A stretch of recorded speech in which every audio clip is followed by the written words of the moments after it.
the Inquisition and the use of terror and torture by the Ordinators.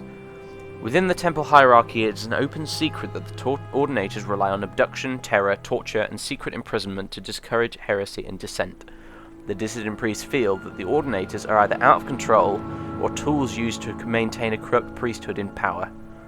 8. Fundamentals of the Temple Doctrine: charity for the poor, education for the ignorant, protection for the weak.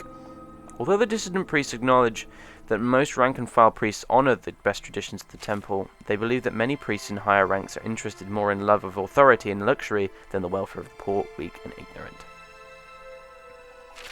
Right, so there we are. That's a big old manifesto in full. Took longer to read than I thought it would, but there you are. So what have we learned so far? That the dissident priests believe that the Tribunal weren't made gods by the Dagoth Ur and stuff for their virtues and all that kind of nonsense, but were made that way because they abused some magical mystical tools they found in Red Mountain that were designed by the Doyen or something or other. This, that, and the other. Furthermore, that they believe that Nerevar didn't die, or rather that he died from treachery rather than just naturally, or whatever.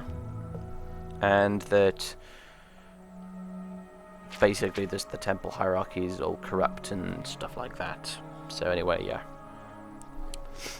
That's all we needed to know from that. We'll hand it over to Kais when we get back to Balmora. First of all, let's head on down to bed. It's, where is it? It's 9:17 PM. Time to get moving. Ugh, lag again. Sorry about that. So let's just go to sleep. Worry about this tomorrow. 9:25 PM, so let's see, 12, 11, 10 hours. It's getting early start. What's this? Oh, dreams of a lost house. In my dream, a tall figure with a golden mask greeted me, saying, "There are many rooms in the house of the Master. Be easy, for from the hands of your enemies I have delivered you." It seemed I died, and I could see myself laid upon a table lit by candles, but with my own hands I touched the figure, and the figure drew breath, opened my eyes, and rose from the table. Then the room was gone, and the world filled with light, and I awoke. Alright, so we've been having more slightly dodgy dreams, which is kind of unsettling, but anyway. It says rental bed 35 drakes. What? I already paid 10 drakes. And what do you... Piss off. Privacy, please. Thank you. I said, go away. Damn it! Leave me alone. God, irritating. Bartenders and... If I had a lock spell, I'd lock the door. God damn it. Oh, fine, you know what? If you want to be a perv and sit there watching me, fine. Anyway. So we're having more strange dreams, which is a little unsettling, and we're not totally cool with that, but anyway, let's try and get some more sleep. What time is it? Right. 7 hours.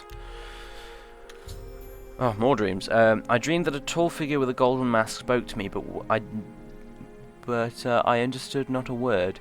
He smiled and seemed pleasant, but when he reached out to touch me, it terrified me, and I tried to escape. But I couldn't move. I tried to cry out, but I couldn't make a sound. The figure kept smiling and talking, but I felt sure he was trying to cast some sort of spell on me. When I awoke, I couldn't recall how the dream ended. Okay, so that's more strange dreams. Right, let's just carry on trying to sleep.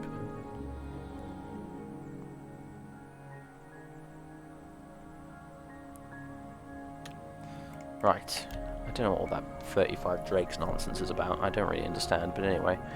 Yes, alright, I'm leaving. Creepy, creepy bartender. I'm not coming back here, that's for sure. So, what have we... Well, we're having weird dreams. We've had a bit of a restless night. Just trying to get on the road, though. Nevertheless, get back to Kaius. We've got all the things we needed. I will listen, Outlander, but make it quick. Yes. Theodas isn't really sure to make of all this, though, mind. He feels a bit like he's been plunged into something entirely out of his league. And at the same time, he's kind of inclined to agree with Adirin here. It's just idle superstition and conspiracy theories, really, above all else. This is kind of, I suppose, to put this in perspective, you kind of have to think of this in terms of a bit like 9/11 truthers, you know. This also seems kind of fairly ridiculous, and to be honest with himself, and with you lot, Dagoth doesn't believe a word of it, at least not yet. Thinks it's all a load of hogwash, really. But it's not for him to decide and not for him to worry about. We just have to get back to Caius, deliver our information, and get on with things, essentially. So let's head back to the Sword Strider, get on the giant flea. Back to, how do these things travel anyway? Do they walk or they hover, or I don't know. Anyway, and we'll head on back to Balmora and hand over our stuffs.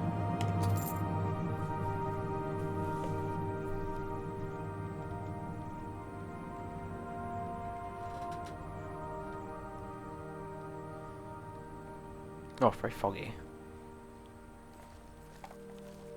And again, I suppose we are in the West Gash last bit of coast. It gets pretty foggy around here. This way. This way, I believe, is the way to Caius's house. Over the dodgy steps.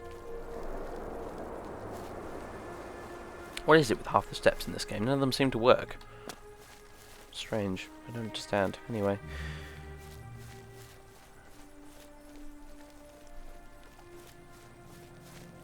Let's get on here, and I think I'm going to wrap up this update just now after we hand over this. Seems like a good enough point to end it at any rate, anyway. Ah, there he is. Right, hello. Are you here to discuss your orders?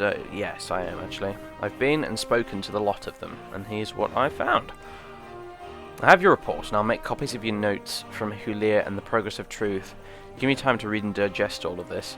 In the meantime, I'm promoting you to Journeyman. You're doing good work, and here are 200 drakes. Go out and treat yourself to a new pair of shoes. And go do some jobs for the guilds, or other freelance work, just to keep your cover story current, or get some training. Then, when you're fit and rested, come back, and I'll have new orders for you. Fair enough. Well, there we are. The next part of the main quest is done. We will get back to it sooner or later, but not for a little while yet. I want to try and take it quite slowly. Be getting other stuff done in the meantime anyway. So yes, that's all for now really, I think. I kind of need to be calling it quits now anyway. I'm running out of time. So thanks for watching everyone, and I'll see you again next time, hopefully at a slightly shorter interval than last time, but I just say it's what can I say? Real life gets in the way sometimes. But anyway, TTFN. You seem like very good company.